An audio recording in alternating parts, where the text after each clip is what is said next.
Ah, there we go. Made it. Cannabis Radio Live, everybody. Happy Tuesday. George, how you doing, buddy? I'm doing okay. If anybody ever asks when we're doing the show, if I'm not looking right into the camera right there, right in front of me, I know I don't do that a lot because I'm always head down on this computer. It's the way you make me work. It's my work ethic for working for you for so long. Yeah. George always has his head buried face down. It's all good. Again, happy Tuesday, everybody. My name's Daron Babin. Of course, I'm joined by George Hermida, aka Brasco, on the radio. And we are doing a little bit of Cannabis Radio Live today. We're going to talk a little bit about what's happening out there, the haps, some of the insider industry gossip, some of that. We'll talk about a little bit today. Actually, a little bit more than a little bit. We're going to talk a lot about psychedelics. Yeah, said it. Psychedelics. We're going to talk about psychedelics. We got a lot we're packing in today. George, where are we starting off? Yeah, and we're talking about psychedelics. It's mushrooms, ketamine, MDMA, things like that. But that's coming up. Now, this weekend's the Super Bowl. And, it is Super Bowl. I'm assuming the LA Rams will win the Super Bowl this time around over the Cincinnati Bengals. That's what I'm thinking. If anybody's going to ask about that, put your wagers down. One story that really got to me based on the Super Bowl is that the NFL is going to spend now $1 million to study whether cannabis products might help their athletes manage pain better or recover from the effects from concussions. So the CTE stuff. And there's research teams now in 2 different universities that will conduct 2 different studies. And this is coming out of 106 proposals that were done to make this happen. So it's not going to end the prohibition on players smoking weed, but the players are already saying it helps to, alleviate pain after having a brutal game after playing 18 weeks in the year. So, that's at least the right step. Move in the right direction. And they should have done this a long time ago. I mean, but this is also sports altogether. When we learn about, certain athletic commissions, the UFC's always had this kind of thing about this, where if anybody tests positive for any kind of drug testing, when did they get rid of that out of the drug testing altogether? And say, okay, this is an acceptable substance, just like prescriptions, anything else.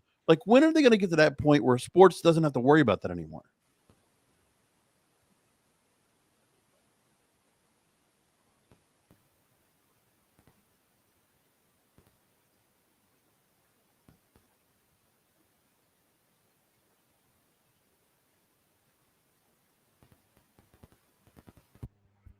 You don't have audio? Yeah, you're on. Okay, perfect. You're doing your miming act, which was really good for so far. Oh, it's all good. No, I just think that, right, there's perception, right? Public perception, and that drives ad dollars. And ad dollars, of course, drives policy, believe it or not. And so I think until there's something done with respect to,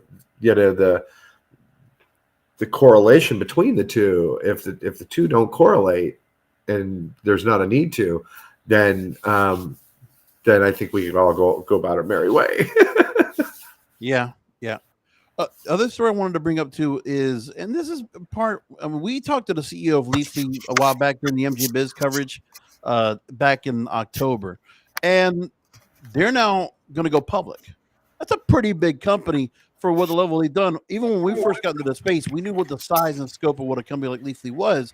And now this online cannabis marketplace, they're going to be public through a special purpose acquisition company or SPAC merger. SPAC, yeah. And now they're going to be under the ticker name LFLY.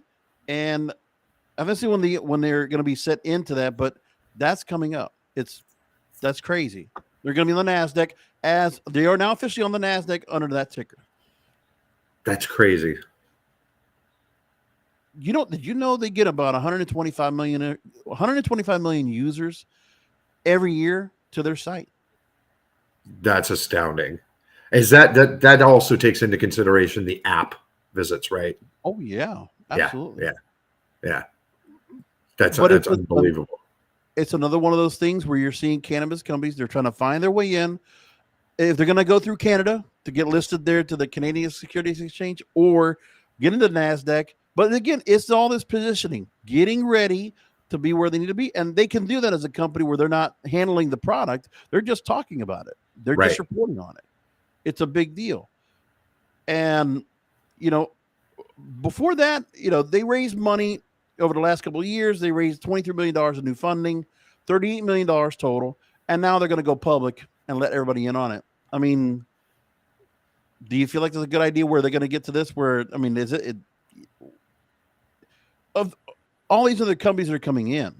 I'm curious as to who's going to get involved in it and how much money it can make. Is it worth to be a part of that and invest it now? Like on the outside looking in, now you don't have to be a venture capitalist. Would you put money into this right now? Is there a lot of room to grow? Yeah, I think I'm having. You got me there. I'm going to just keep rolling through, but I see it back now. Okay. I was asking about, do you give investments ourselves? Not much, because the stock has been crap. Same thing with Bitcoin and crypto. But is Leafly something you would keep an eye on to invest? Is there a lot of room for growth? Yeah, I absolutely would, because look, I think they've demonstrated their position in the market. They've diversified incredibly, and they have proven leadership, and I think beyond a question, they're going to be here in another 5-10 years, right? Yeah. So I absolutely, of course, that's just my opinion. Would I? Sure, I would. Of course, I would recommend you do your own research before you ever invest $1. Yeah, any investments involve risk. Agreeing with that. Yep. The other thing I wanted to bring up, this was great. So, when you see, we have casinos down here in South Florida. All the Seminole tribes, they have their spots. And what do they have? They have a lot of tobacco places. Well, now you got a tribe that decide, let's go with cannabis. They opened up their own marijuana dispensary near a casino in Fresno, California. The Picayune Rancheria of the Chukchansi Indians. Oh, they man. Now, that's a Scrabble word right there. So now you can see the sign, and you can see it says Tribal Nation Flower Company Indigenous Cannabis, and you can look at it right off the highway. It's near Yosemite National Park, and it just opened near the Chukchansi Gold Resort and Casino.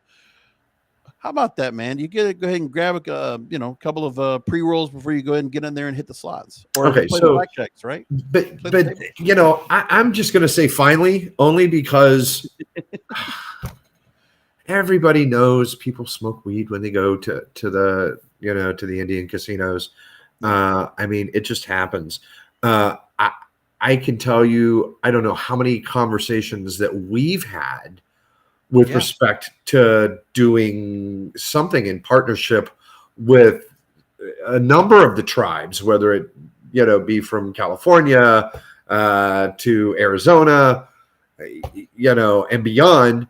The tribes have been having the conversation about cannabis. The tribes are all worried about one thing, and that's losing their gambling licenses, right? The federal government coming in and stepping on their neck with respect to gaming licenses. So, and imagine the tax relief you get if you're going to the reservations to go buy. How much are you going to save? Yeah. So, at some point in time, yes, they're going to step up, and I think all this is going to start to collide at once. I think some of this with the safe banking, which it got through the House last week. Now we just need to get it through the Senate. Yep. No, exactly. So there's things going on, right? And there's a few other things we could talk about, but we're going to go into the spotlight tonight because we know that Pennsylvania is now starting to talk about cannabis legalization. At least they're talking about it. There's a bunch of other things that we could bring up, but I want to go ahead and bring up a story that will tie into our featured topic today. And that is where we talked about psychedelics at the top of the show. And then Biz put a story out saying, should marijuana extractors consider the mushroom market? Well, psychedelics, let's just call it that. So they're saying that the future is on the radar. That's why we're looking at it. That's why we have interviews about it. And, they see there's policy changes that are empowering extractors to develop, live resins, rosin, solventless or distilled hash, and CBD oil. And the same thing can be done with psilocybin or mushrooms. And that the value of this would be by 2027 almost $7 billion. So again, another big piece. And if you're doing cannabis, you're already in the same kind of subset as mushrooms or as psychedelics. So why not? That's why there was an event you went to down in Miami area this weekend, Darren, Cannadelic. So Pete says to the folks over there, shout out to all of them. You went to that show. What did you find out?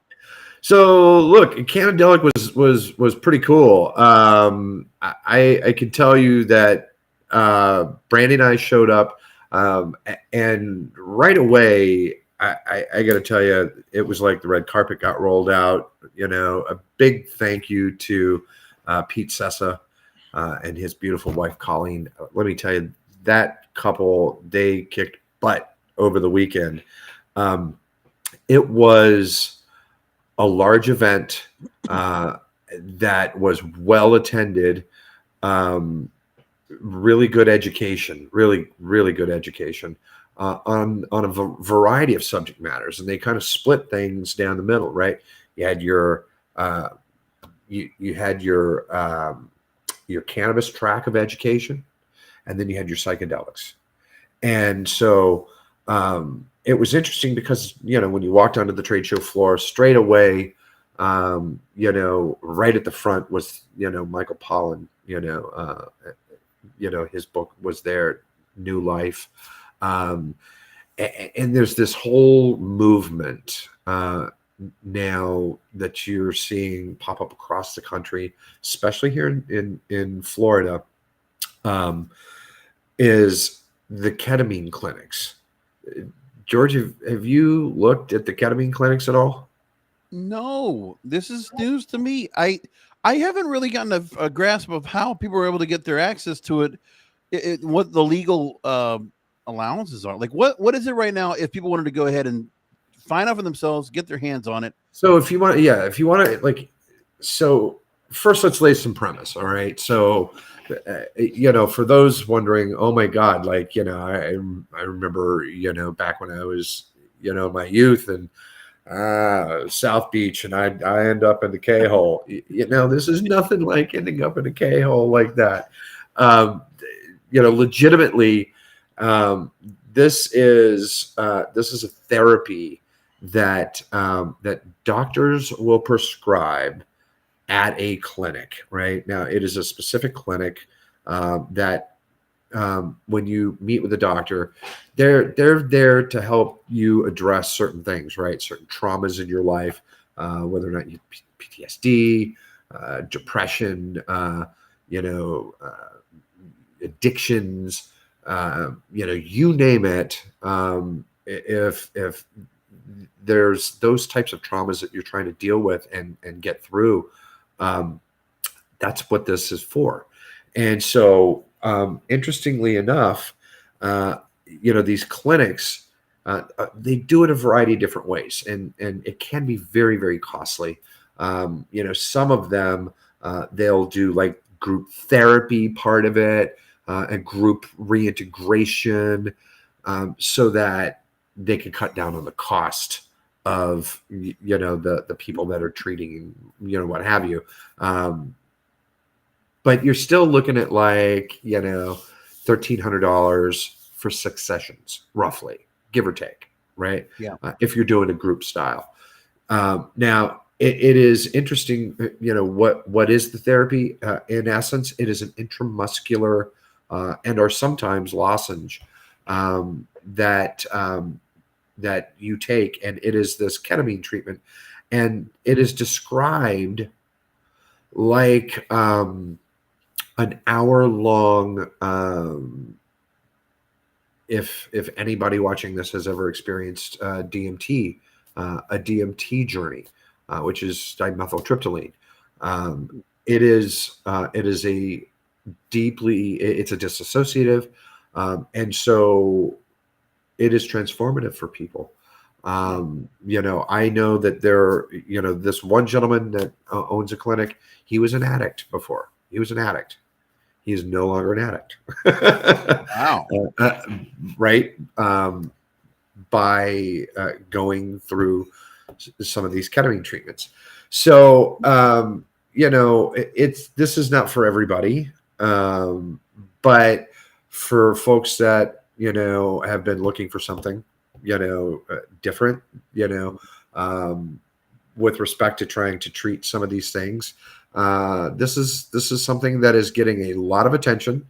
And is, from the business perspective, is popping up everywhere, and Right. and tell you about that more in just a second. Now, real quickly, on Blunt Business, back right around the New Year's, I went ahead and did a thing about what's next for cannabis in 2022, and I talk about the disruptors in the cannabis industry, and psychedelics was one of them. I want to just take you just talking about the therapies, but I want to talk about the level of therapeutic treatments that can be done for this, and what has been done so far in studies of it. So already they said so far that there have been studies of MDMA, ketamine, psilocybin mushrooms. They're showing that now Nature Medicine, they published results, and it was the most advanced trial of psychedelic therapy to date. Phase 3 trials. It was for PTSD. 88% of participants, they experienced a clinically significant reduction in symptoms, and 67% no longer met criteria to be diagnosed with PTSD. Cleared it. And then others said that MDMA assisted therapy helped them to address the root cause of their trauma for the first time. And there's things like depression, anxiety, addiction, and other mental illnesses that are showing promise because of psychedelics. That's Why wouldn't you want to be a unreal. part of that? Well, and that's the thing. From a business perspective, these clinics are popping up everywhere, and like, I can give you a sample of a journey that these clinics have taken, and this is Yep. pretty remarkable. I know, I won't say the name of the company. Brasco, you know this gentleman, out of Arizona, had medical marijuana clinics that when COVID hit, turned those medical marijuana certification clinics into COVID testing clinics. Yeah. And now that recreational is being passed everywhere, Right. those COVID clinics are now being converted into ketamine clinics. Why? I'll tell you why. Because behind the scenes, what's going on are these rigorous studies on MDMA and psilocybin, and they are expected to move out of phase 3 trials, or move into, I believe it's move into phase 3 trials. Pardon me. Move into phase 3 trials, which is huge. And once it moves out, right? So the anticipation for MDMA to be able to be used, prescribed by a doctor, like it used to be, by the way, but currently, to be prescribed by a doctor for treatment like ketamine in a ketamine clinic, they expect MDMA to be able to be prescribed in 2 years' time. Wow. Right? You'd have to do it in a clinic, under supervision with the doctor. Right? Go get your roll on at the doctor's office, I guess. They used to use this for marriage counseling, right? Marriage therapy. Nothing new. Did you know that? No. But I've never been close to marriage in my life. I would never do that. Just Well, so the deal is it basically removes the filter. Husband and wife can talk without filter, and they have the ears to hear each other, and they don't get offended. There's not all this anger, and it either works, or when you get done, you're like, you truly know you're not meant to be with one another. But just throw that out there. But so MDMA, 2 years, and that is the estimated time for the FDA to grant that green light, working with the DEA, and then 3 years for psilocybin, and that is the big one. There are so many people right now in Canada. Psilocybin is legal. They're working with psilocybin in Canada, and the things that they are doing. I talked with a company at the Cannadelic show this weekend in Miami, Yeah.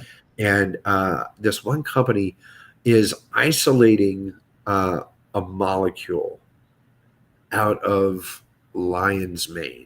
Right? If you don't know what lion's mane is, lion's mane is a type of gourmet mushroom, and they're discovering that the benefits of lion's mane mushrooms is baffling. It's just baffling what it does for cognition and plasticity in the brain, neuroplasticity, and so they are isolating this molecule in lion's mane, and they're looking to take psilocybin and blend that. Yeah. And imagine what the impacts they are anticipating would have based on the current psilocybin studies that are happening with MAPS and what have you. Dr. Sue Sicily, she's been working with MAPS over there, and Rick Doblin, that whole team, just an amazing team that is just spearheaded the whole MDMA psychedelic, movement. And so, the study side of things, and I got to tell you, I just kudos to all their hard work. And what I'm seeing right now is the birth of a whole nother industry, and it's tucking itself under the wing of cannabis as we speak. Right. So what are we going to look at down the line? I mean, the question is, what do you think we're going to see this turn into? I mean, when we get to this, we're going to see the same kind of infrastructure like we did back in the day of when cannabis first started with, it's not necessarily dispensaries. It's going to be in a medical setting, and you're going to have treatment centers. Will the medical marijuana treatment centers be dispensing those products? Well, so that's a great question. Honestly, I don't know whether or not you're going to see. I would anticipate that you will, because the packaging. Let's just say that at this event, they were selling mushroom infused chocolate bars, and don't get carried away, right? They were gourmet mushrooms, but you have to know the point at which it's decriminalized or legalized, what have you, and someone can put medicinal mushrooms in that chocolate bar. They're absolutely gonna, and I mean, you're going to see every type of gourmet chocolate product with mushrooms you can imagine. You're going to see every other type of, whether capsules and blends with lion's mane, turkey tail, and this type of psilocybin, huatla mushrooms versus Malabar mushrooms, right? Like it is going to become a whole nother industry, and the craft side of it that you see recreationally, that is going to be present eventually. But what is going to roll first here in the United States is absolutely the research side of it, because it is beyond question that the effects that a person has with respect to psychedelics to help treat past traumas is profound. It is absolutely profound. So I would tell you that if you've noticed an uptick of the psychedelics popping up on your radar, in watching cannabis news, there's a reason for that. We're going to keep an eye on it.